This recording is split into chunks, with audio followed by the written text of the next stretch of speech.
Pemirsa, lantas apa faktor yang membuat P3 dan PSI gagal ke Senayan? Masihkah ada peluang untuk mereka lolos ke parlemen melalui gugatan ke Mahkamah Konstitusi? Kita akan mengulasnya bersama sejumlah narasumber yang telah hadir. Bergabung dari luar studio ada Ketua DPP P3 Ahmad Baidowi dan juga bergabung politisi PSI Ade Armando. Selamat malam Mas Awi, selamat malam Mas Ade. Malam. Baik, dan di studio juga telah hadir Direktur Eksekutif Politika Research and Consulting, Mas Rio Prayogo. Selamat malam, Mas Rio. Selamat malam. Oke, terima kasih telah hadir di studio Metro TV. Tapi kita diskusinya akan mulai dari Mas Awik terlebih dahulu. Mas Awik, ini ada kegagalan pertama P3 lolos ke Senayan dalam kurun waktu 50 tahun terakhir. Apa yang terjadi? Ya, kami tidak membayangkan bernasib seperti ini ya, karena data-data kami termasuk kerja-kerja kepemiluan kami menunjukkan hal yang sebaliknya, bahwa P3 menunjukkan angka yang bisa melampaui 4%. Namun demikian, kita melihat hasil rekapitulasi nasional secara berjenjang yang sudah diumumkan tadi malam, itu menunjukkan bahwa kami tidak mampu mencapai angka tidak mencapai 4%, yakni hanya sebatas 3,87. Tentu ini menjadi persoalan. Maka kemudian tadi malam kami tidak menandatangani berita acara rekapitulasi yang menunjukkan bahwa kami akan melanjutkan gugatan ke Mahkamah Konstitusi. Oke, Mas Awik, tapi kemudian ada yang menilai tanda-tandanya sebetulnya sudah terlihat sejak jauh hari. Misalnya dari hasil survei, mayoritas lembaga survei kan sudah meramal hal ini karena elektabilitas dari P3 ini kan memang konsisten berada di peringkat bawah. Ya. Memang selalu ada di bawah, tetapi menunjukkan angka grafik yang terus naik. Dan berdasarkan pengalaman yang lalu, semua lembaga survei itu kan tidak pernah memotret P3 lolos, tapi ketika pemilu itu bisa lolos.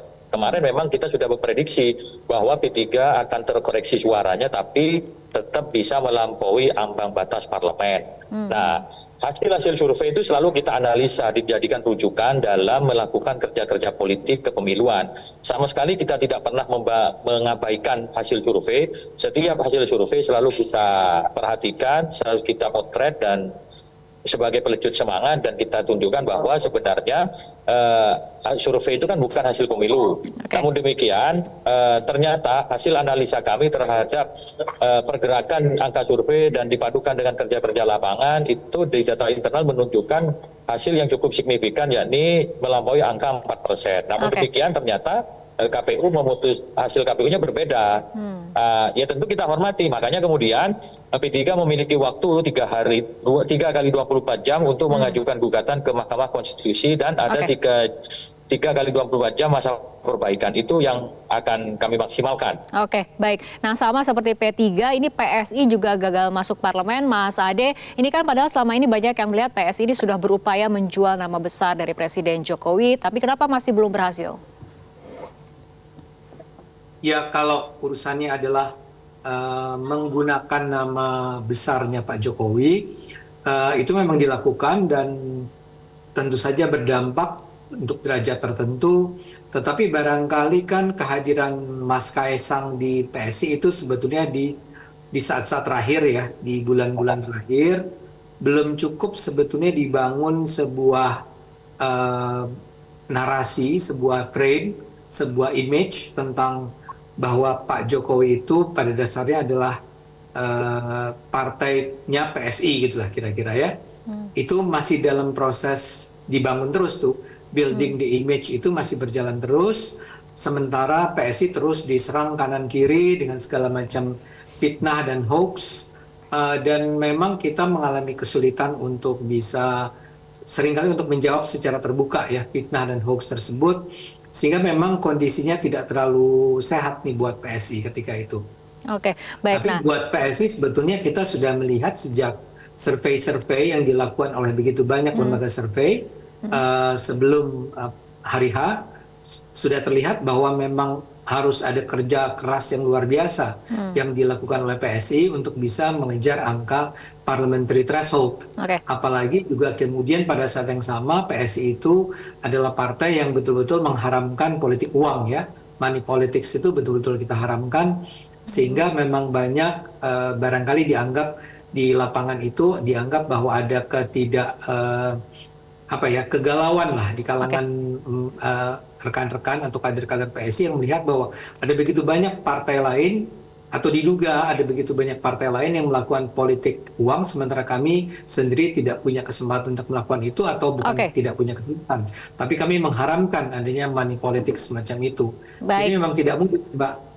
Oke, nah kita dengarkan pandangan dari Mas Rio juga bagaimana kemudian fenomena yang Anda cermati dari dua partai ini, P3 sebagai partai tertua yang menjadi peserta pemilu dan kemudian partai PSI yang diasosiasikan dengan anak muda, dua-duanya kemudian tidak lolos ke parlemen. Nah, pertama kalau P3 sebenarnya juga tidak mengagetkan ya, karena dari survei-survei terakhir survei kami menunjukkan bahwa P3 juga memang kesulitan untuk mencapai angka 4% sebagai syarat dari PT.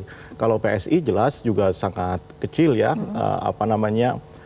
brand PSI di daerah-daerah di Indonesia ini juga relatif kecil, belum terbangun seperti yang kata Bang Ade tadi sampaikan. Salah satu variabelnya tentu adalah bagaimana mentransformasi citra Jokowi, positif Jokowi ya kepada partai PSI. Mungkin lebih banyak baliho daripada kader PSI yang di lapangan. Ya itu satu fakta. Yang kedua, khusus untuk PSI sebelum nanti ke P3 lagi ya, saya melihat memang kegagalan PSI di antara 2019 ke 2024 ini tidak berbeda, yakni salah dalam mendiagnosa basis pemilih. Ya, basis pemilih seperti apa yang salah? PSI terlalu fokus pada anak-anak muda yang karakternya itu perkotaan. Sementara basis kita itu lebih tersebar di wilayah pedesaan. Ada masalah di level akar rumput artinya? Yes, di akar rumput itu yang terjadi persoalan gitu ya. Yang ketiga, saya melihat pull faktor belum ada di lapangan gitu ya. Komposisi caleg-caleg PSI itu tidak bisa menarik dukungan dari akar rumput ya. Artinya ketokohan mereka masih dipertanyakan sama publik. Mereka masih, publik atau pemilih itu cenderung masih enggan untuk memilih PSI karena memang tidak ada tokoh yang benar-benar siap tarung atau kompetitif. Pun demikian dengan P3. Saya kira ini lebih kepada positioning P3 saja di dalam melihat politik di tahun 2024. Pertama misalnya, ya tentu saya juga sebagai seorang analis politik menyayangkan ya partai yang sudah lama, legendaris harus terlempar dari parlemen. Tetapi mungkin ini akan menjadi evaluasi, paling tidak di sisi konsolidasi di internal tim. Saya lihat kemarin ada pergantian ketua umum ya, di tengah proses perjalanan pemilu, tentu itu akan menimbulkan banyak impact ya terhadap konsolidasi di level bawah. Yang kedua, yang paling penting adalah salah membaca posisi Jokowi. Ini menarik ya, karena P3 buru-buru mendukung Ganjar dan kita lihat partai-partai pendukung 03 juga mengalami penurunan kan tidak. Oke, PDI memang menjadi peringkat 1, tapi ada penurunan angka dari 19,8. Artinya pilihan capres juga tidak memberikan kotel efek kepada P3. Iya, ya harus diakui seperti itu. Ketimbang PAN misalnya yang kemarin menyatakan dukung Ganjar, tapi tiba-tiba membelokkan dukungan kepada Prabowo melihat Jokowi juga memberikan dukungan Prabowo. Nah itu saya kira kompleksitas variabel yang mengakibatkan P3 hari ini kesulitan untuk 4 besar. Tapi kita lihat nanti upaya di MK seperti apa, Rara. Oke, baik Mas Awik, mungkin tanggapannya mengenai tadi ada konflik internal di P3 dan juga positioningnya seperti itu. Ya, itu kan analisa dari teman-teman pengamat, ya silahkan aja, beliau kan menganalisa secara objektif, tetapi kami pastikan bahwa di internal P3 tidak ada masalah, kondusif, bahkan meskipun kita sudah dinyatakan tidak lolos oleh KPU, kami masih tetap solid, bahkan malam ini kita menggelar rapat harian untuk menentukan sikap-sikap politik ke depan, termasuk juga memperkuat menganalisa terakhir draft gugatan yang akan disampaikan kepada Mahkamah Konstitusi.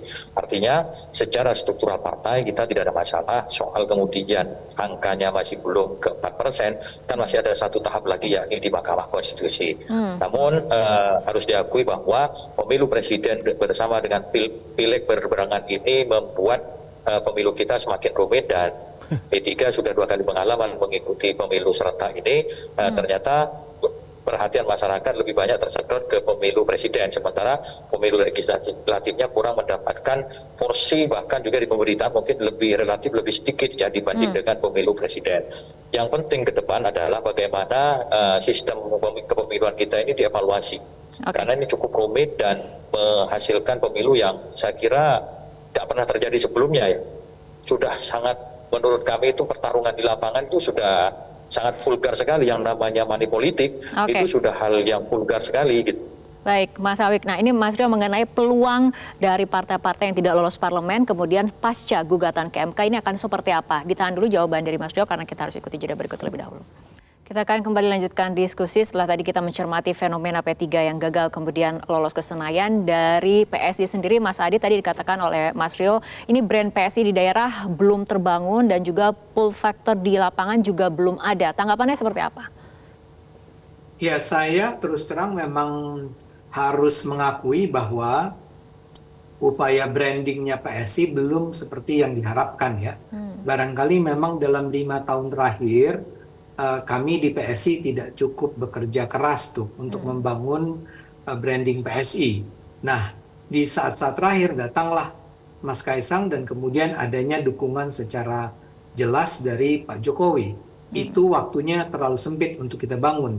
Jadi saya setuju bahwa memang kita belum sanggup membangun sebuah branding dari PSI sebagai partai yang akan membela kepentingan masyarakat kecil, yang akan melawan korupsi dan melawan intoleransi.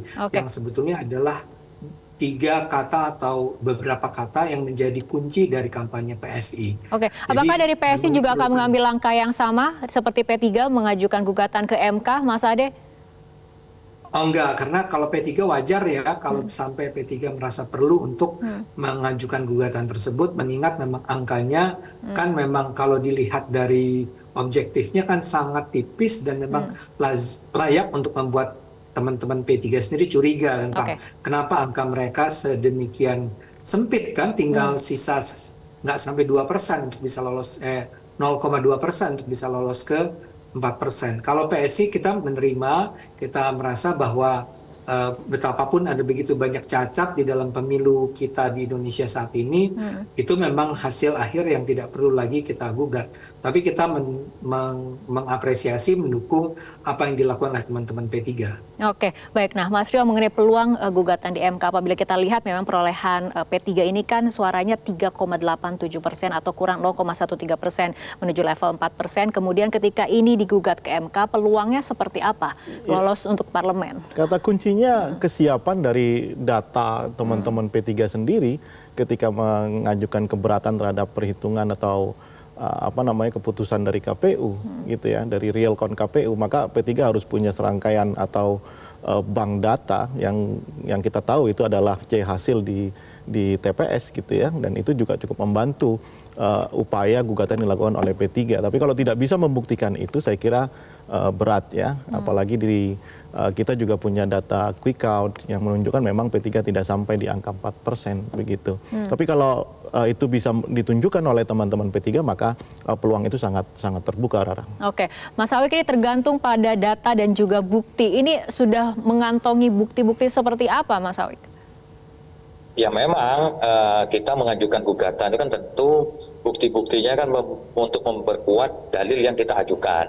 Karena di MK itu kan dalilnya kan selain membenarkan angka, mengoreksi angka, dan juga ada pemungutan suara ulang. Nah, 3 dalil itu kan bisa dipilih yang mana yang terdukung oleh bukti-bukti yang dimiliki oleh P3.